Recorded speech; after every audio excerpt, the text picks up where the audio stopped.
So today is all about smart money and smart business that's going to help you thrive in any economy. And I particularly love this topic. And I may be just a little bit biased. I think this might be my favorite one out of the four that we're covering. This next week is going to be pretty good too. But I think this may be my favorite out of the four that we're doing this month. And once we get into it, you'll probably see why. And you may also agree with me. So knowing the direction that our economy is, well, I won't say it's headed in, but it's probably already there. But what we can do Hmm. to help with that is best prepare for anything that is to come. And so, with that, I just want to say welcome and remind you that this is the third session.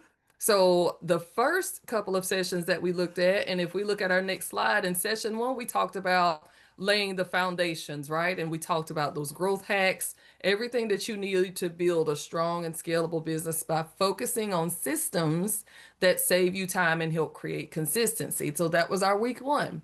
And next slide in our week two, which was last week, we just got through talking about stories, sales, and smart tech.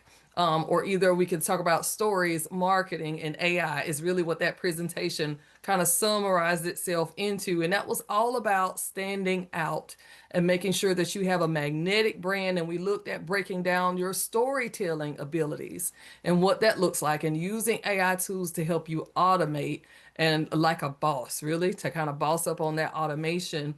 And I gave you a lot of interactive challenges, but I hope that you all have been able to take advantage of the free tool that Taylor sent out in the summary from last week.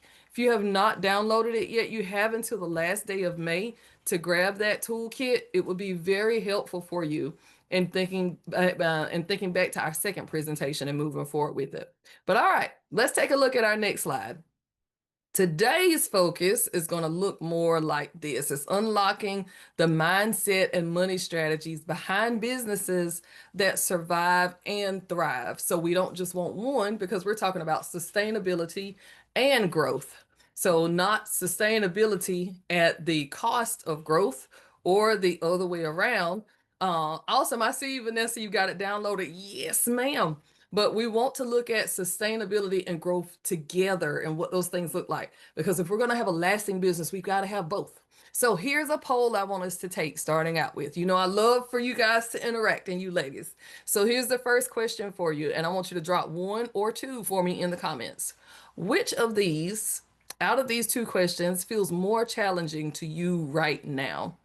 Are you having more of a challenge pricing for profit and making sure that your prices are optimized and you're able to bring in the amount of money that you want to bring into your business? Is that a challenge for you? Or is a bigger challenge planning for the unexpected because you're not quite sure what the unexpected looks like or even feels like in business? So, which one of those feels more challenging for you right now? Pricing for profit or planning for the unexpected? Drop that in the comments for me and let me see where you ladies are falling today. Which one is it? Which one is it? All right, I see some answers starting to roll in. A couple of comment answers already. How about everybody else? One or two? All right, I'm seeing some of the other. Both? Yeah, that's absolutely a possibility, right? I've definitely been in a position in my business where it's been both before. So yeah, absolutely. Thank you for your participation. Appreciate that. So let's move forward to the next slide. But while we're moving forward, I just want you to take a beat and kind of think, why did you select that as your biggest challenge? What is it that's the underlying issue that's making you feel like either the problem is you pricing for profit or planning for the unexpected? Because I'm pretty sure that there's some sort of result that you're experiencing that's making you think whether you feel like your revenue is not where it needs to be. Maybe you just have this feeling of like maybe I am just like lowballing myself with my pricing here, or maybe I don't even understand what my structure should be. So I don't know if I'm getting paid what I should be, what I'm supposed to be getting paid for the things that I'm doing. And planning for the unexpected. The unexpected is a big deal. Are we somebody who stays kind of hesitant with the what ifs, and we're trying to make sure that we're meeting enough of those needs? Have we gotten into circumstances before that have been harmful to our business and that may actually have caused us some fear for things that could happen in the future. So let's talk about it. And it's going to be a lot of money talk today. Very straightforward, but it's going to be easy things for you to understand, practical things for you to implement. At any time, if you feel overwhelmed or you have questions, you need me to slow down, let's converse and talk about that because that's what these workshops are for. So let's look at first our number one topic for today, which is a financial blueprint for you. So, if I had to give you a financial blueprint for your small business, I would want it to be one full of profitable growth strategies. So, financial blueprints are not just about figuring out how to add up the dollars in the bank account, right? A financial blueprint it matters because most small businesses end up either undercharging or overworking, and a lot of times for a lot of small businesses, we're doing both, like someone answered in the comment section a minute ago. So if we're looking at a financial blueprint, there's three aspects to it. The first one is going to be the problem. What is the actual problem? Most small businesses are undercharging and overworking themselves into exhaustion, right? So what is the solution to that? The solution to that is making sure you have strategic pricing and that it's going to form the foundation of profitability for you so that you're not always in survival mode, right? That we actually do get to enter a mode where our business is thriving. So that's the solution to the problem of undercharging and overworking is strategic pricing. That's the answer. Now, there are some other things along with that that you will want to join in on the pricing aspects on, but for sake of today, this is the number one thing that we're going to be looking at. But there's also opportunity because where there's a problem, there's a solution, but there's also additional opportunity for growth. So, what is that opportunity there? The opportunity is you implementing profitable growth strategies and creating sustainable success that's going to last for a really long time. So, I told you now why it's important. What the main problem is usually with finding the right financial blueprint for your business, what the solution is that you're going to take or to take advantage of. And then there's opportunity there for you to also take advantage of. Strategic planning and strategic pricing is always going to be the foundation of your profitability. And here's why it's because it does more than just cover your costs, right? Strategic pricing sets the tone for your value, for your growth, and any sort of sustainability. But here's why. And I've got 5 reasons why that I'm going to give you. You know, I like to give you things in groups, it's more easily digested. So, if we look at the number one reason of why strategic pricing is the foundation of profitability, it's going to be because it determines your profit margins. And so, if you don't price right, you're not just going to be making less, you're going to be operating your business at a loss and you're going to be costing your experience. So, strategic pricing ensures that you're building in profit from the start and not just breaking even. Second reason why it's important is because it supports scalable growth. So, undervalued pricing forces you to work harder and forces you to work harder for less. And that's definitely something we don't want to do.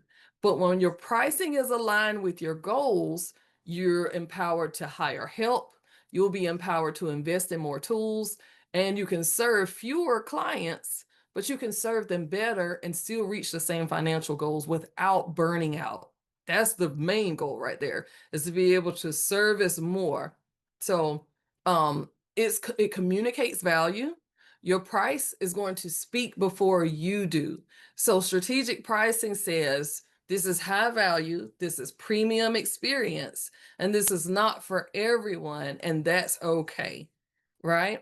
The reason I was a few minutes late is because I was attending a meeting at UNCP at University of North Carolina at Pembroke. It's not too far from where I live with another group of mine who's doing some tourism development things. And while we were there, it has to be a part of our conversation now, right? Because we were talking about how to develop this experience, but in the midst of that, what are our finances going to look like and what type of funding is going to be available so this can be sustainable for a long period of time? And it turns into a conversation of how do my customers, how do my visitors still enjoy this experience without feeling, overwhelmed with the fluff? you know, like you said, and what type of experience can we carve out and cater to them that's still going to help meet them where they are economically and still keep my business afloat. So we're going to talk about that between there. Yeah, that's good, Ampetu. Thank you. It fuels the fourth reason I have for you of why you should do strategic pricing is because it's going to fuel that entire financial blueprint. So I've given you a formula in the previous sessions already. We do 50, 20, 15, 10, and 5.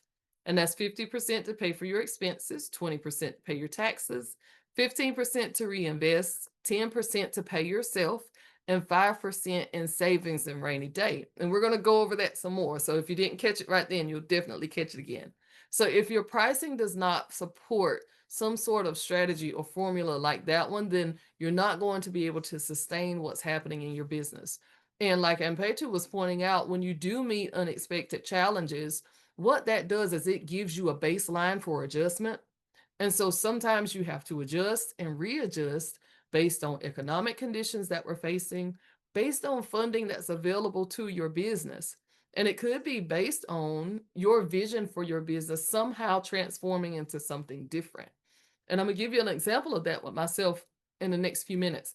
So, the fifth and final reason of why strategic pricing actually works and why you should do it is because guesswork actually costs you. So when we're estimating, we're often estimating either above or below expectation. There's very few times where we're actually spot on unless we've had years and years of experience in something, right? So too many of us, too many entrepreneurs are guessing at prices and setting prices at what we feel like is going to work.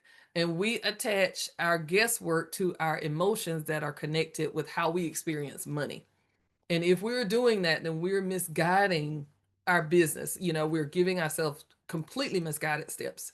And it matches, we're thinking about matching competitors. And sometimes that is blind because you don't know totally what your competitor is basing their pricing on, just like they don't know the same for you. So strategic pricing has to be intentional for you, but it has to be rooted in data and market positioning, your business model, and your income goals.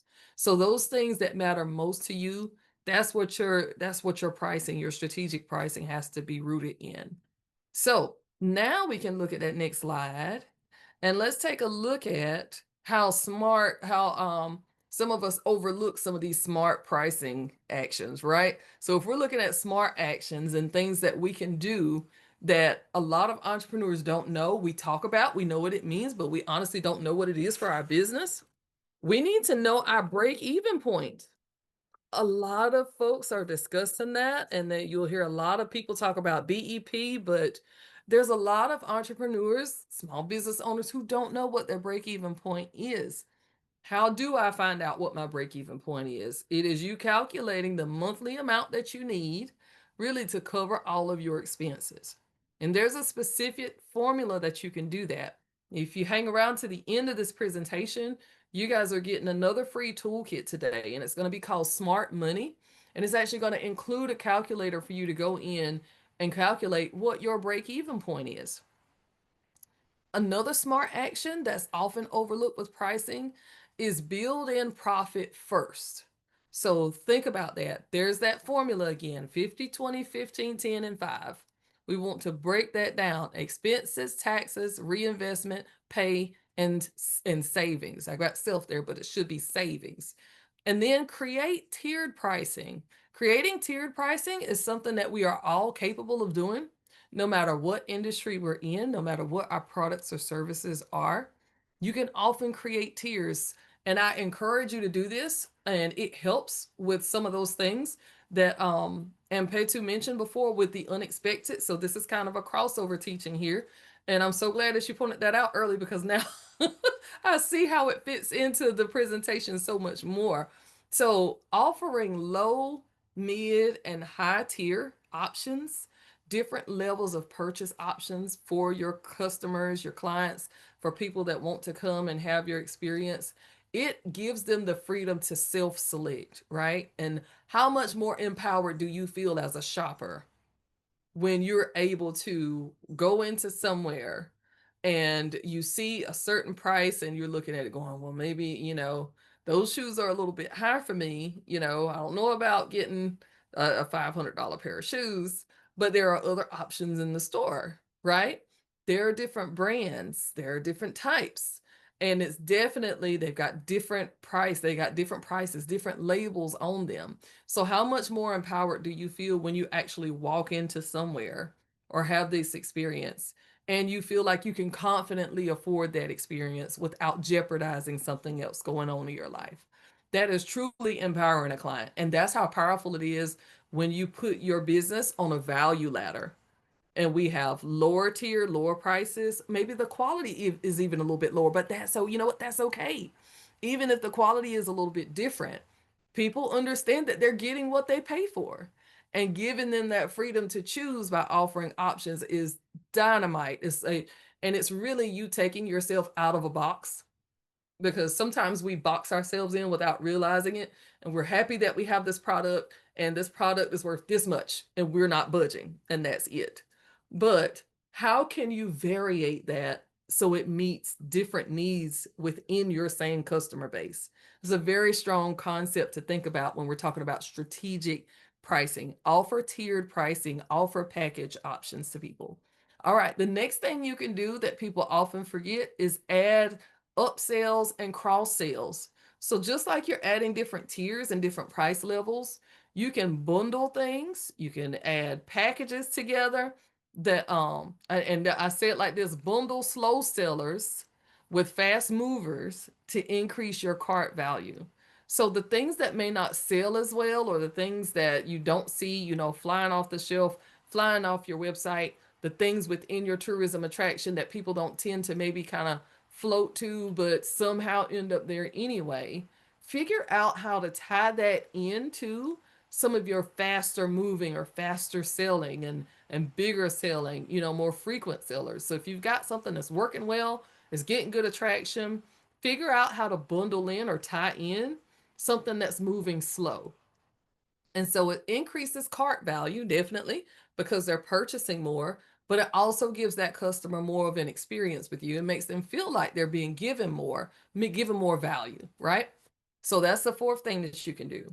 And the last thing that I'll tell you that you can do that a lot of people don't think about is reviewing their prices at least quarterly. So we talk about reviewing our accounts, and we go in and we reconcile our accounting, we check the categories, and we're checking our bank accounts to make sure they where there should be, but are we checking our prices just as well? And that's something that a lot of entrepreneurs forget. You also need to review your pricing. Why do you need to do that? Because things are happening all around us in business world all the time. Our business climate, the economy, things that are happening all around us are shifting. Interest rates change the way people think immediately. Just as soon as we hear interest rates are rising, we hold our wallets a little bit tighter, don't we? And we need to hold our business wallet a little bit tighter also. But we also need to think about, how does my pricing fit into this picture if I'm talking about smart pricing options? So those are 5 things that you can take with you that are really not talked about or thought about enough within the entrepreneurial community that we need to be doing. Make sure you know what your break even point is in your business, and make sure you're able to meet that and readjust until you can. Build in your profit first, use a formula to be strategic, create tiered pricing, empower your customer and offer them options. Add strategic upsells and cross sales, bundle your items together to move your slow items faster and to increase your cart value. And the last thing is, make sure you review your pricing at least on a quarterly basis. Assess the market trends and costs at least every 90 days, because things are shifting just that fast. And we're going to take a look at the next slide. I would dare say that technology is moving so fast, I don't think that most of us will ever be ahead of the curve again, and I'm okay with that. But having said that, if you're in an industry of technology and innovation, you should be checking industry trends monthly. Like on a monthly basis. You need to have subscriptions to different articles, Medium is a great one to subscribe to. Definitely. I'm always on Forbes and Entrepreneur, taking a look at what's going on Founder. So don't forget to look for outside sources that can give you information in forms of articles. Like I said, especially if you're in that innovation and tech industry. It's a big thing. You're going to want to study your industry trends a lot more frequently than 90 days. All right. Just because technology is just moving so fast. All right. So, interactive pricing exercise. So, here is something that I have for you guys. And I want to see if I can get some answers from you, either in the comments or you can come off of mute and we can talk about it. So, if we're talking about interactive pricing here, I want you to think about a real quick, put your thinking caps on for me. Everybody put your thinking caps on. Y'all remember in school, did y'all have teachers that told you to put your thinking caps on and you literally had to sit there and do it? All right, y'all put your thinking caps on for me now. Think about what you have currently and what you are offering. And think about this. Do you feel like your prices need to be adjusted? And when is the last time you've actually kind of reviewed your pricing and thought, maybe I need to kind of tweak my pricing a little bit? Maybe this should be less, maybe this should be more. If you had to raise or lower your prices within the next week, how would you change, or what would you change or add to make that feel like it was of the value that someone wanted? And would that adjust who your ideal client is? So let's start with this thought right here. If you had to adjust your prices next week, would you adjust your prices higher or lower? And answer in the comments.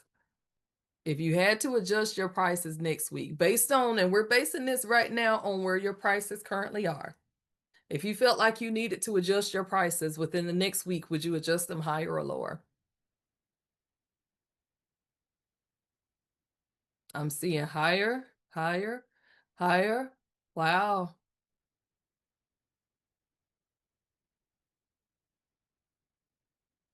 Yeah, both depending on the product. That's, yeah, higher, right? But for the majority of us, it's typically higher. Isn't that interesting? Isn't that interesting? Now, some of my thoughts and my experience as a business coach is we are offering what we have in great value at lower prices because we feel like that's what our demanding audience is willing and able to purchase, right? We feel like that's the amount of investment that they can make. And we're making that call when we're setting our prices. And sometimes we are not. More often than not, we are not setting our prices based on true market research and true demand for what we're offering, but it's based mostly on what we think our audience can afford or what we think our audience will agree with. Should we be doing that? Just something to think about. Want to put you in the think tank for a minute. We got to think. We got our thinking caps on. All right. Take a note. So we have to avoid that fluff that we mentioned earlier. And that fluff looks like us thinking that someone is not going to invest in what we have at a certain price point. And it's because we have not gotten validation on, um, we have really not gotten validation on the value of what we're offering. And we haven't had someone to sit down and take a moment with us to review what we have, to give us some honest feedback to say, I think the price for this is probably too high, or I think the price is too low because, and that definitely needs to come from expert opinion. Now, friends and family are great, mentors are great, but we're not looking for inspiration and motivation. We are looking for strategic action that's going to lead to results. And if we're using strategic actions that are going to lead to results, then we have to take the approach of I'm going to seek out wisdom that's a little bit further than my own so I can secure my future in this business. So never be afraid to do that. And sometimes I think as business owners and just as people in general, because I think we all have this thing to where we want to be as valuable as we think it is, but we're not sure that it is. So we lower it to make sure that it is. Everybody still with me? Yeah. It's like we push that value to the side and we lower it just to make sure we're meeting what we think is the standard. But a lot of times, 90% of the time, what we think is the standard, I cannot tell you how many times I've offered coaching programs to people who thought that my price was extremely low. And you know what? They were right. They were right. And I did not realize that. Like I've even do this. I dare you to do this.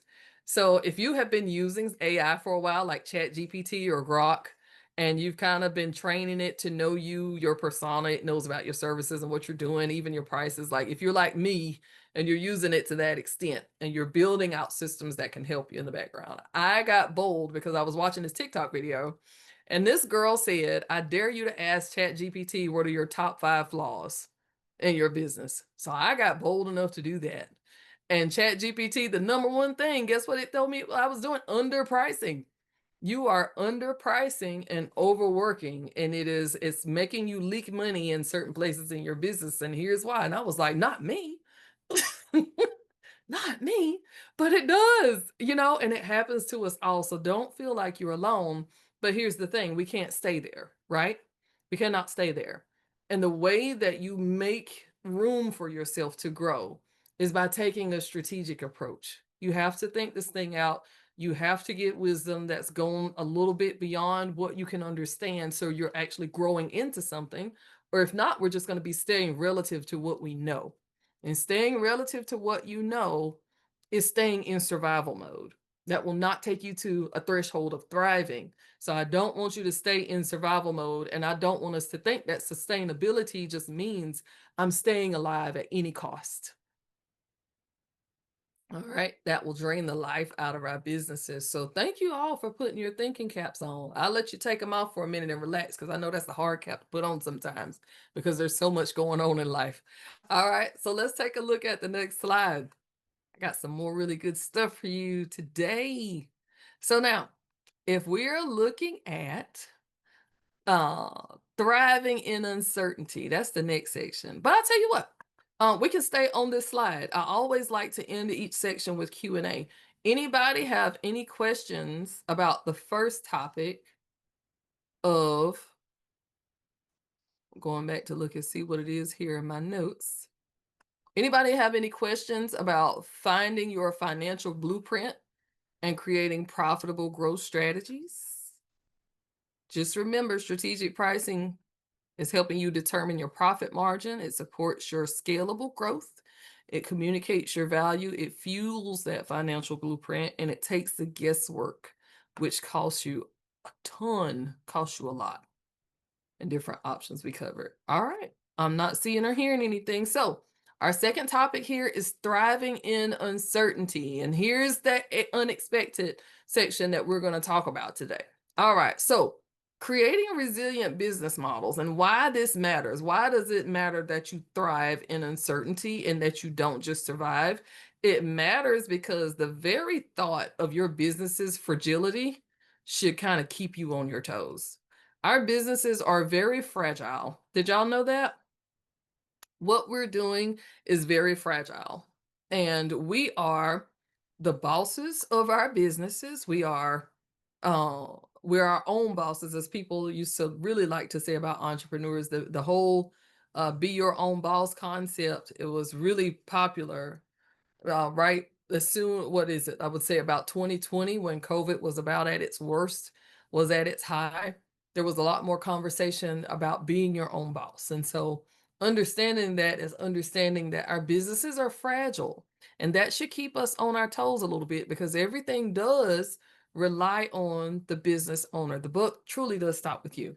Now you have a team to support what you're doing as far as operations and making the machine run. but ultimately you're the decision maker. So the thought of that vulnerability should help keep you on strategic alert, right? There is a healthy paranoia to everything. There's a healthy paranoia that you can have. And so that's why it matters.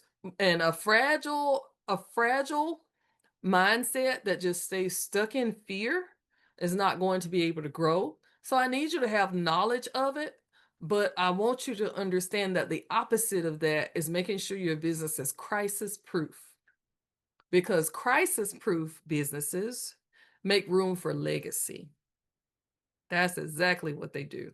So, thriving in uncertainty means we understand that there's a fragility there and a vulnerability, so it keeps us on strategic alert.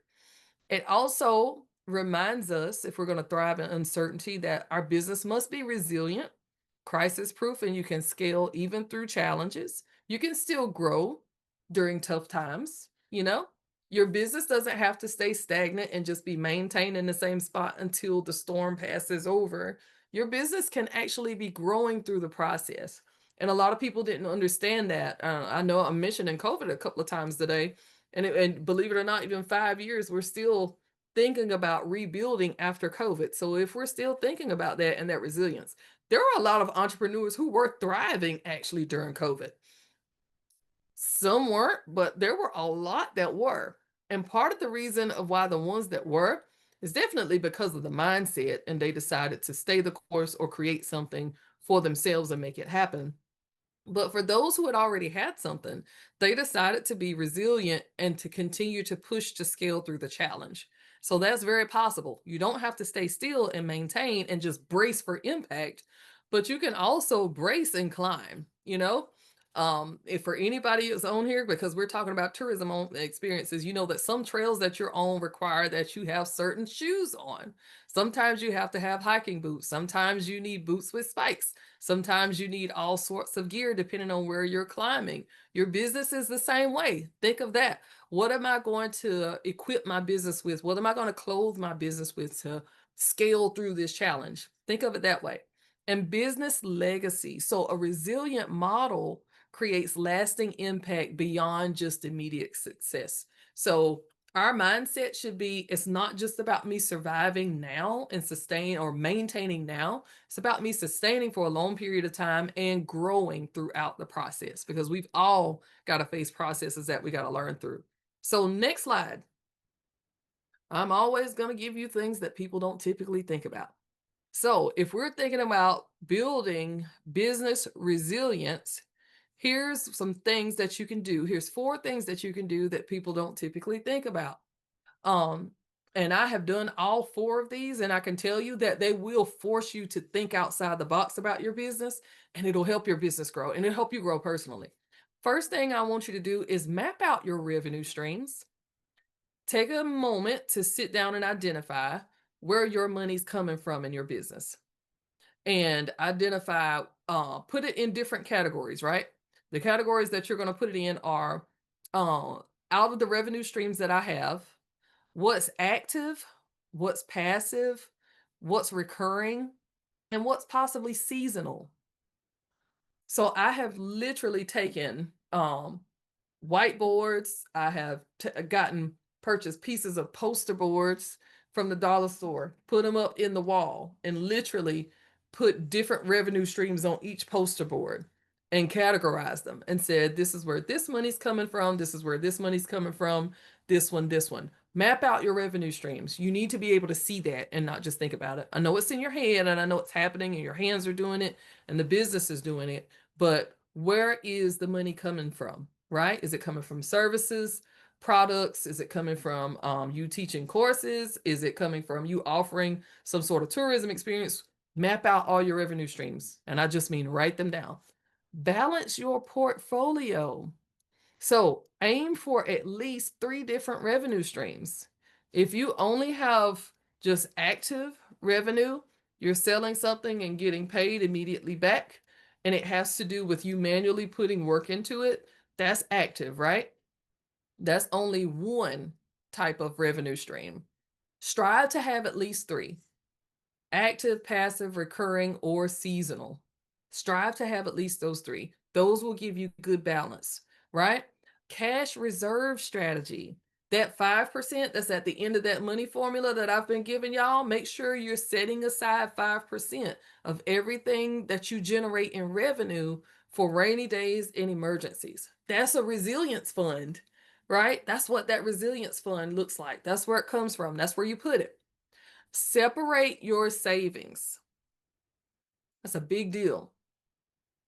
And I've taught so many classes, y'all have to forgive me. I don't know if I don't think this was the class that I taught it in, but it could have been. Is I definitely want you to have at least 3 different bank accounts when you're starting your business.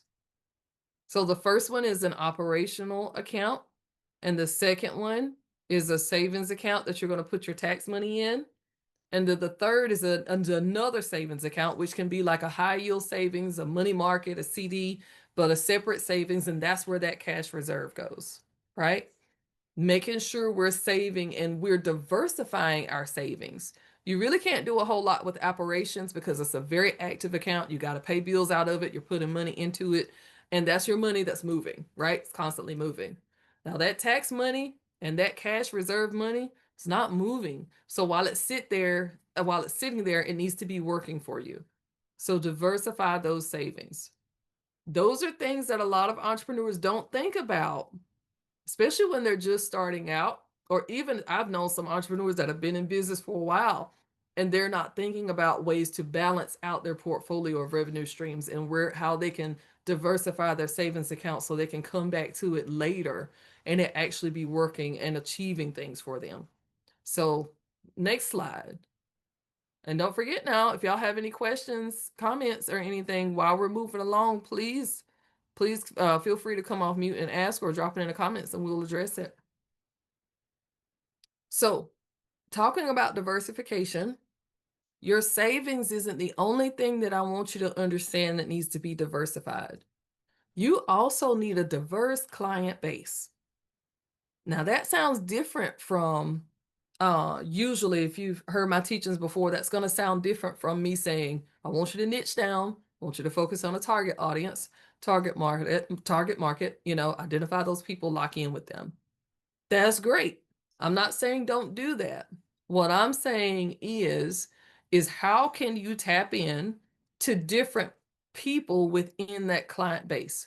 So if we're thinking strategically and we're drilling down even further into that group of people, there are different ways that you can drill down to even diversify that client base to meet certain of their needs, right? So let me give you an example of that. I'm a small business coach, right? I'm a small business consultant. So I help people that are opening businesses, focusing within their first 0 to 5 years. That's my niche, right? Now, as a startup coach, that's where I focus. There are a lot of people that fit into that category, and they come from a lot of different backgrounds. So some of those people will need. Some of those people are working with me in the capacity of their business. So I'm doing almost like B2B communication. Some of those people have not quite started yet, so I'm working with them as a consumer to start the business.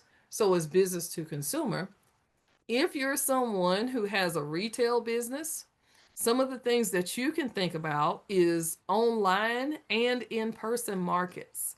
So not just being on Etsy and Shopify, but also what events could you take advantage of locally if you wanted to showcase what you have? Are there any local festivals that you need to pop up in, right?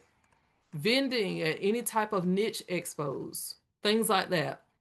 Something else you can do in retail is you can bundle retail and wholesale. So you can sell your products directly to customers, but then you can offer your products in bulk to other shops that could sell them for you. So I have a client right now who's got a health and wellness business and she juices, right? She's got a mobile juice bar and she also caters like a healthy lunches and meals. And so what she does is that she sells her individual products you can purchase from her on her website. But another capacity that she operates in is she caters, so you can schedule catering with her. But she also puts her juices in local coffee shops and local health and wellness stores. So that's the way she bundles what she has. And she's also diversifying her client base by opening doors and saying, you know, This coffee shop population isn't necessarily my customer, but I'm adding them as my customer base because I'm able to partner with this other business. So there's opportunity there for retail. If you have a tourism experience, I want you to think about this. Think about doing a general tour along with some sort of themed experience where you could offer, standard walking tour hours, but then you could offer special ones. So the group that I was in UNCP with today is an African American history preservation group. And so we thought about Black history tours. If you're in New Orleans, I'm pretty sure you guys have heard about ghost tours where you can tour their cemeteries. Isn't that amazing? Like I always think like that's the most amazing thing ever.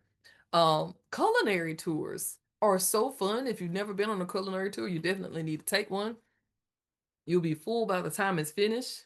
Very happy, very fun tours to do. Other tourism things that you could do, tourist packages and local subscriptions. You could sell day passes to travelers, you can sell memberships to locals, but that's diversifying a client base. So when I say that, those are some of the examples there. So don't be afraid to diversify the client base. All right. So that's thriving through uncertainty, why it matters. We talked about that fragility. We talked about the vulnerability of it, but we talked about mapping out your revenue streams, building your cash reserves, diversifying your savings, and now diversifying your client base. So these are ways that you thrive through the unexpected, right? And do we wait until the unexpected happens to start building these things out? No, right? Let me see. Let me see in the comments who's going to wait until something happens to start preparing.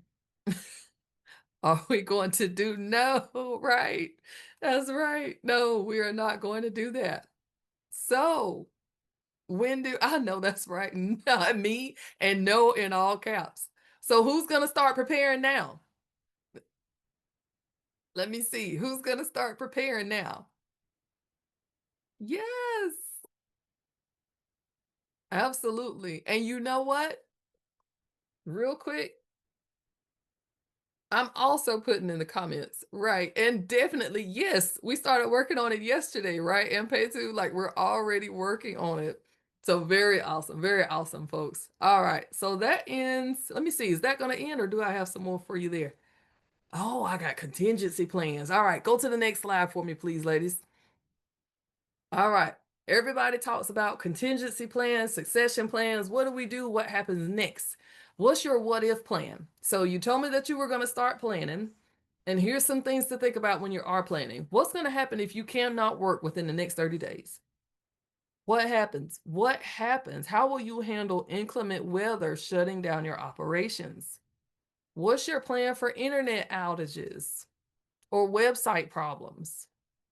How will you respond to digital security breaches? What if your main piece of equipment needs unexpected repairs? I have a horror story to tell you. Y'all ready for a horror story? There's a restaurant in my town that has it had been around for probably over 50 years, I know. Probably pushing over close to about 60 years. Restaurant in my town. And so this barbecue restaurant, and they had this amazing coleslaw. The coleslaw, the way that they made it so amazing was because they had an antique grinder that was used in their kitchen. And there, if you can imagine how old that restaurant is, and this piece of equipment I'm saying is an antique grinder that was operable. Now, at the time, from what I understand, there was only one individual in their kitchen who knew how to operate this antique grinder. And I think they'd had some pieces replaced on it before, but they never had any major pieces replaced on it in case it had broken down. So, long story short, COVID came. The one person who knew how to grind the coleslaw, and this was like a staple for that restaurant, right? The one person who knew how to grind the coleslaw had to leave work. She was not able to work due to COVID. And so operations were already slow, if you can imagine. And then guess what happens? The antique machine breaks down in a way that they'd never seen it break down before. and they could not find the parts to repair it. And they could not find a repairman to repair it. So, not let alone the parts, but a person who actually knew how to handle that antique equipment. That one item on their menu was so huge that their customer base was extremely disappointed. When the new coleslaw came out, people were in an uproar over coleslaw, believe it or not, because it was such a staple for them. But they positioned themselves for getting stuck in an emergency. And that's what you don't want to do. And sometimes we're thinking that it might be the biggest thing. Let me tell you what I did. Let's see, it's May. Last month, I was teaching. Teaching another workshop this year, all year, called Rural Business Growth Accelerator. So every other month, I'm teaching. I have to print these materials. I'm printing. I'm doing great in my home office, and all of a sudden, my printer beeps, and I'm like, okay, I got a paper jam. I come back to where my printer is in my home office, and it's telling me that the toner was out. Now, I'm panicking because I'm like, I bought black toner, and my printer also uses blue, cyan, and yellow. It's saying the blue toner is out. And if you've got one of these newfangled printers like me, it doesn't work. If you're missing one toner, it's not going to print anything. So you can't just set it on black and white and it keep working. I mean, it beeps, it stops, and that's it. So, like, this was like the night before the presentation. This is the night before the workshop. So I'm panicking, and luckily I had enough materials. But what I had to do was I had QR codes prepared. So what I did was I showed the QR codes on screen to some materials during the workshop so my folks could still follow along on the things that I couldn't print out at the very end. Have a contingency plan because stuff happens, right? Stuff just happens. It just does. So just make sure you have something that can take the place of you in your personal absence. Make sure you consider weather disruptions, technology failures, presence or just not working at all. And also prepare for operator errors, is what I call some of us who may go through and tear up our own technology. So prepare for the operator errors, right? And prepare for security issues, prepare for data breach issues, digital security, viruses, things like that. Have a backup plan. And then think about equipment problems. If you have major equipment that you're using, even like your laptop, if your laptop is all you have to do your own work, then you need to find a backup. You need to find a backup to it, right? So those are some contingency plans for operations. And contingency plans for money would be the same things that I'm already teaching you about setting up that savings and making sure it's secure, about making sure you're strategically pricing and adjusting based on people's needs, right? And offering different things for them at different times. All right, so let's look at the next slide. Yeah, build those backup systems. Assign someone access to your systems with clear instructions. If you do not have standard operating procedures for things happening in your business, I know these are a headache to create. I know they're a headache to write. I know it takes time, but this is an investment in yourself. So think of standard operating procedures as an investment in the future of your business, because that honestly is what they are. Because if something happened to me, my business would fall apart if I did not have rules set up for how I handle things in it, right? Because I don't have a business partner, I don't have employees.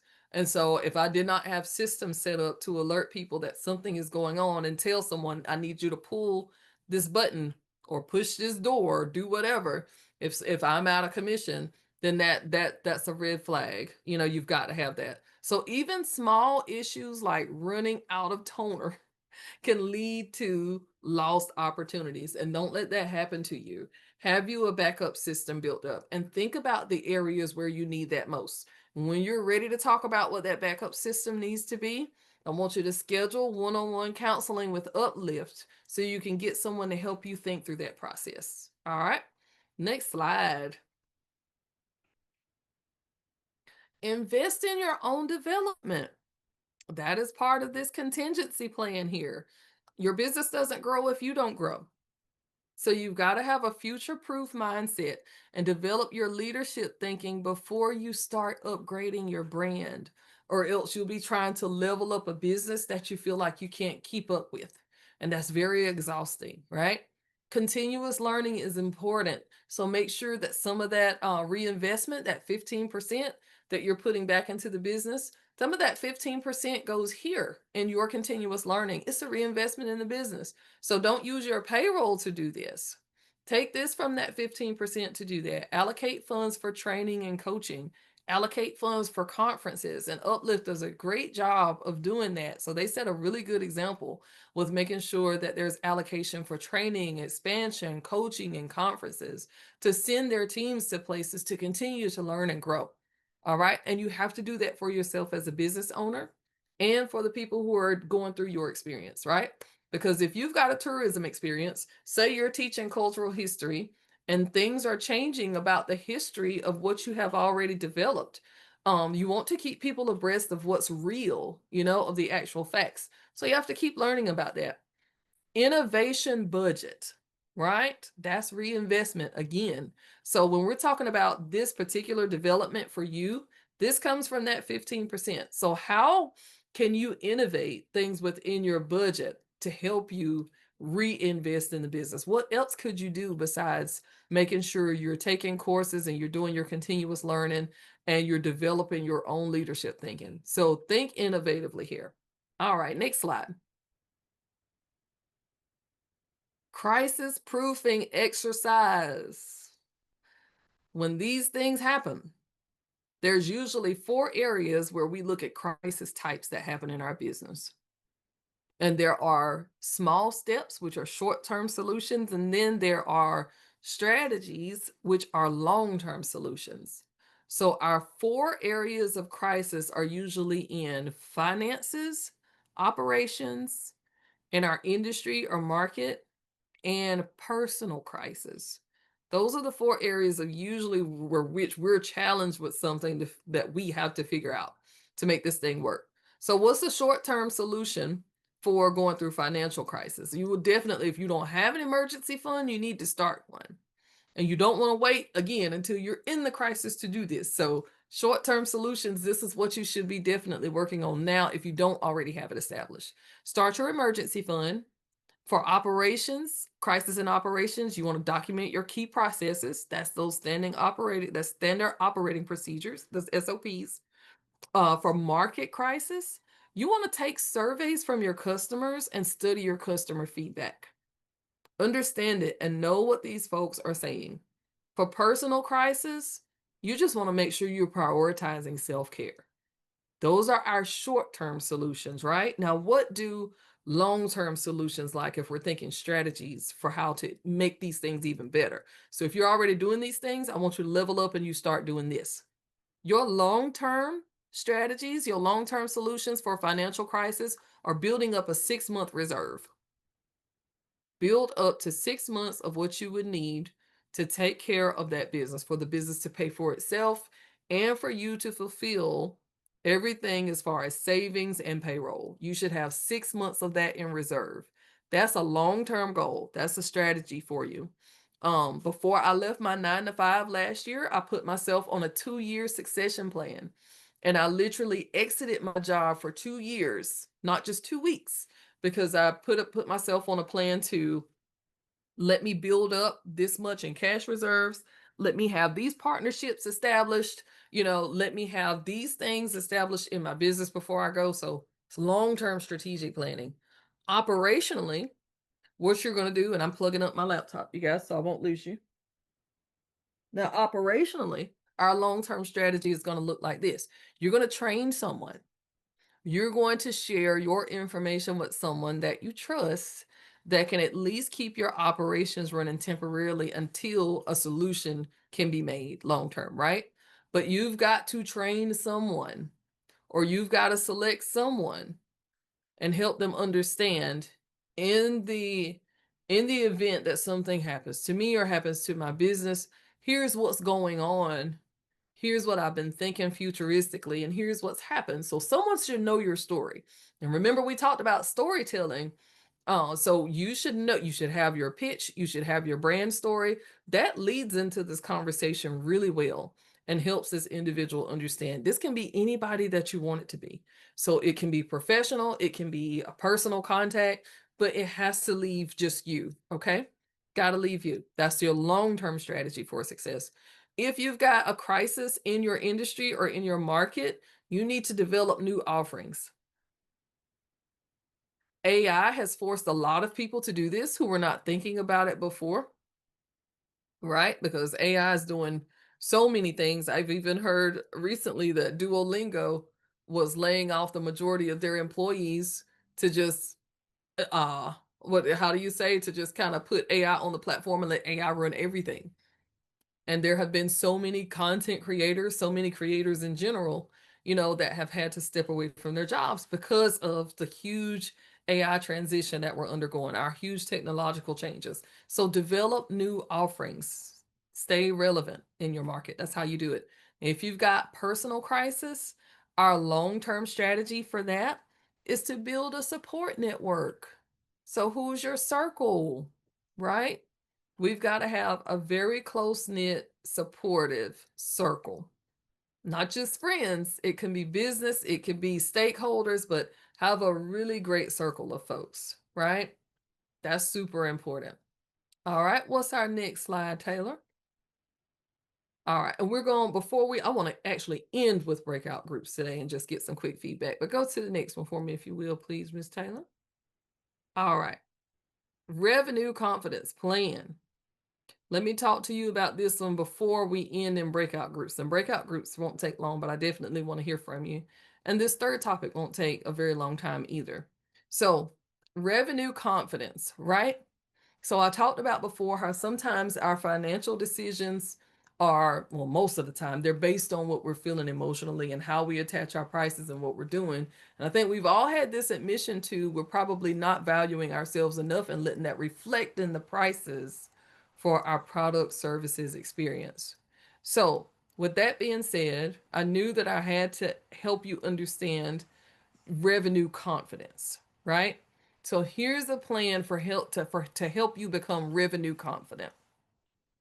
You're going to track what you're doing weekly because we don't know how to move if we don't know where we are. Just like you can't move forward into your future if you don't know your past. So if you don't know how you're performing, you're not going to be able to make the adjustments that you need. And that's the first thing that you want to do when you create a revenue confidence plan. Track your weekly revenue. And you can use something like a dashboard to monitor your progress against your goals. And you're going to be able to download the Smart Money Toolkit after today's presentation, and it is going to contain a lot of information that's going to help you understand how to track your weekly goals. All right. And then you want to identify what's actually working, and not what's actually working, but the highest converting. What thing is selling the best? What is the absolute best seller that you have, whether that's product or service? And then you have to double down on that, my winners. You have to double down on what's actually working. And I saw Gary Vaynerchuk on Instagram post something. He's a great motivational speaker and entrepreneur, but he said that a lot of times the way he boosts his visibility is throughout all the thousands of things that he posts in a month. His marketing team finds out what worked really well on which platform, because he doesn't post the same thing on every single platform, but they identify the ones that posted well, and whatever did post well, then that's what they blast on all platforms. So double down on what's actually working. So if you've got a product or service that people are really liking, picking up on, double up your advertisement on it, right? Or increase it to see what that result is going to be. And then I want you to do, on top of tracking your weekly revenue, you should have a monthly revenue ritual. I hate using the word ritual, so I'll say habit. Have a monthly revenue review habit. So this is going to be where you review, you reconcile, you recalibrate, and you recommit to your financial goals at least once a month. This gives you revenue confidence. So that feeling that you get in your gut when you start thinking about your pricing, this is how you combat that, right? This is the solution to that. That churning feeling, we meet that with confidence. and what we have in our pricing. You cannot confidently meet that without the knowledge that you need. So track what's happening every week with the money, double down on what's working, and then at least once a month, go back and be brave enough to review and reconcile, recalibrate, and recommit to the things that are going well in the business. All right, next slide. All right. And that leads me to what I call the money date challenge. Money date challenge is when you set one day out of the week and you're going to designate at least 45 minutes to an hour, and you're going to set a date with yourself to do your weekly money review. That's your money date, right? So you do a revenue check, you review your expenses, you plan for profit, and then you align your goals. That's what the money date is. So it's 15 minutes to review your revenue and income. So that's how much did I earn this week? What were my sales, invoices, payments I received? That 15 minutes doing that. Take the next 15 minutes and review your expenses and your cash flow. What money went out? What's expected to go out soon? Subscriptions that you're paying for, supplies, payroll, tools. That's that 15 minutes. Then there's 15 minutes for profit planning and budgeting. Am I hitting my formula goals? Am I hitting my 50, 20, 15, 10, and 5, or whatever money strategy that I have to divide up my money and to allocate it in the right places? Am I hitting my goals with that? Am I actually doing it? Am I paying my expenses? Am I setting aside for taxes? Am I reinvesting? Am I paying myself? Am I putting something in savings, right? And then the last 15 minutes is spent on goal alignment and strategy. So, am I on track with this month's revenue goal? That's your money date. 15 minutes on revenue and income. What did I make? 15 minutes on expenses and cash flow. What went out? So, what went in and then what went out? And then the next 15 minutes is profit planning. Are you hitting your strategic goals for where you should put your money and how much? And then the last 15 minutes is for your goal realignment and strategy. Are you on track? And if the answer is yes, then how can we continue to improve that and how do we stay the course? If the answer is no, what do I need to adjust or discipline myself in more to make sure I'm actually hitting this goal? So, money date challenge. Next slide, please. My challenge for you here right now, before I go over this next slide, is drop in the comments, what day of the week are you going to have your money date with yourself? Put it in the comments for me. Are you, I keep my Mondays and Fridays kind of free for me to look at what's going on the rest of the month, the rest of the week. And then Fridays are like, let me review what happened this week. And that usually happens for me either on a Friday or a Sunday. What day during the week are you going to have your money date with yourself? All right. This next slide is going to be for your action items this week. And you know what? Actually, I'll tell you what, one of these questions I got to see. We don't even have time to go back to group breakouts. We'll see. Action items for you this week. I want you to choose one of these things to do. Definitely, Erica. Yes, a copy of this recording. There'll be a copy of it available. Yes, I'm seeing a yes, definitely. And oh my gosh, Taylor sends out like the best summaries and reviews from after we've had a session. Like I was reading her review again yesterday. I was like, and I sent her email. I was like, you know what, you are just awesome. It's like I don't know if her and Hester realize like how awesome they truly are. I can't tell them enough. They're amazing. But okay, here's what you do this week, right? Action items. I want you to figure out how you can optimize your pricing. And I want you to do that by reviewing and adjusting your pricing strategy for better profitability. Now, I know I said a mouthful there, but y'all are some very intelligent people on this call, and I know that you're following me.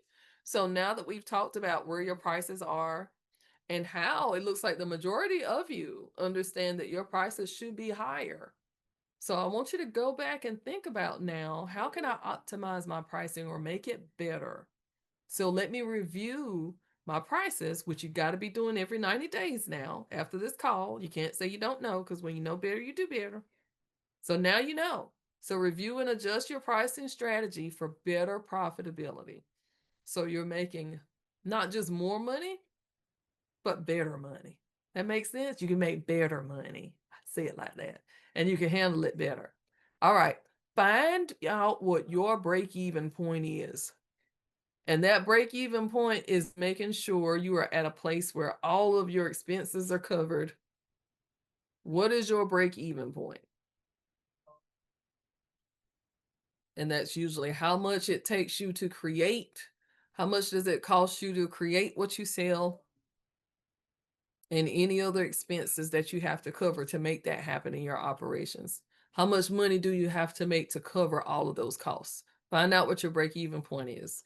If you download this smart money toolkit that I'm gonna that not me, but that Taylor's gonna send out once she sends you this summary and the recording, that calculation is gonna be in there to help you do that. I want you to apply a profit formula, right? So you may not use my 50, 20, 15, 10, and 5. Those statistics may look different for you. You may want them to be different for you. But I will say this: you do not need to be spending more than 50% of your revenue on expenses. Your target for expenses definitely needs to be lower. And you at least need to be putting 10 to 15% of your taxes. So the 20, 15, 10, and 5, you can play around with those a little bit. The paying yourself, the putting in savings, but taxes, don't put less than 10% aside for taxes. You have to put at least 10% aside for taxes. So I'll say that. But the other three, you can definitely toggle and use however you want to use. And you can switch them up from month to month, because maybe sometimes you want to put 15% back in reinvestment and you go into conferences and doing different things. But if you felt like you're in a good place, you feel good, you don't need that much reinvestment, put more in savings, put more in the rainy day, right? Put more away for wealth. And then the last thing that I want you to think about is building your resilience. So think about your contingency plans, right? So not just the pricing today, but also those things that could happen in the economy, in our environment, with our customers, with our business, with our tech tools. Think about if anything happened, and if anything happened to you, which we definitely don't want happening, but I want you to be prepared. So create contingency plans for potential business disruptions if those things are coming along. All right. And on our next slide, this is just a little bit more about the Smart Money Toolkit and letting you know what you are receiving today for attending today's call. So thank you so much. You'll be able to download this from my website soon. I haven't got it on there yet, but Smart Money Toolkit. And like I said, Taylor will be sending out the link to this in that email also, but it's going to include a weekly money date checklist. So that checklist is a lot more extensive than just the points I gave you here today.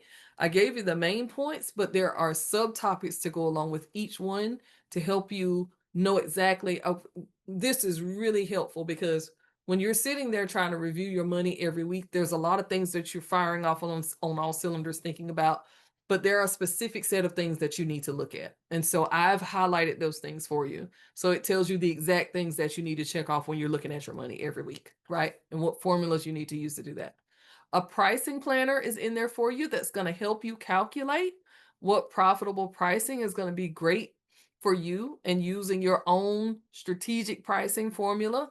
We can help you figure that out in there. And then the last section of the Smart Money Toolkit is going to be a crisis-proof business checklist. So along with the things that I listed in here today, it's going to give you a guide to help prepare for any of those unexpected challenges with that. So it's going to be a comprehensive guide on how to crisis proof your business. All right. Next slide, Miss Taylor. Next session next week is going to be all about synergy that produces big business wins. So what can we get synergized to help us really win? So we're going to be taking our first 3 topics and giving some really, I won't say too comprehensive, but I think I like to break things down so they're super practical. So I'm going to teach you some great synergy that helps you get big business wins. And I will give you a glimpse of what that looks like.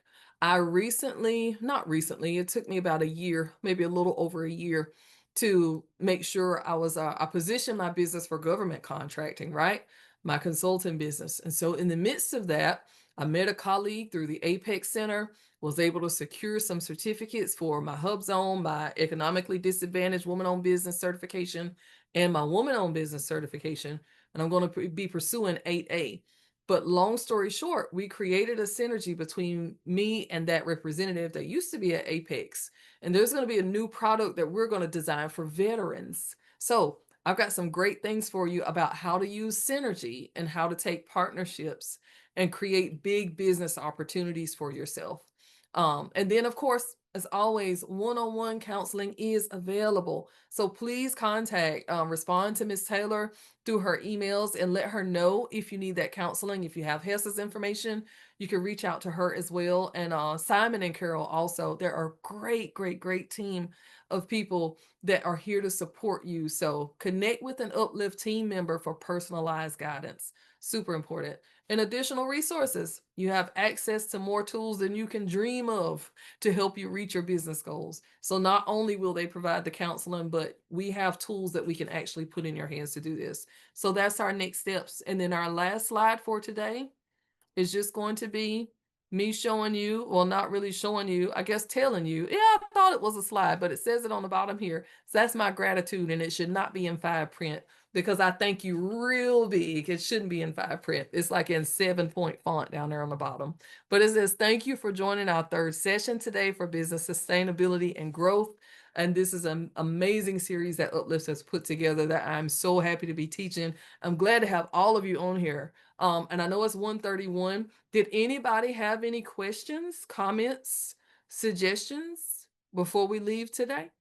So I don't want to keep you too long over. Thank you so much to everyone who stayed on with us today, who's been joining all of these calls, and I hope that they have been super helpful to you. And a huge shout out to our Uplift team for always being so amazing at what they do, and Taylor for sticking by and helping me with slides every single time. I appreciate you so much. But I hope that you all are learning, and I hope that you will reach out, not just with me, but I challenge you to get to know someone else that is on these calls and figure out how you can support each other's businesses either online or in person. So with that being said, I will see all of you next week, next Wednesday, for our last one. I hate to say it's the last one, but it's gonna be for our last session. But all right, I will see you next week, ladies. Y'all enjoy the rest of your Wednesday and the rest of your week. Thank you.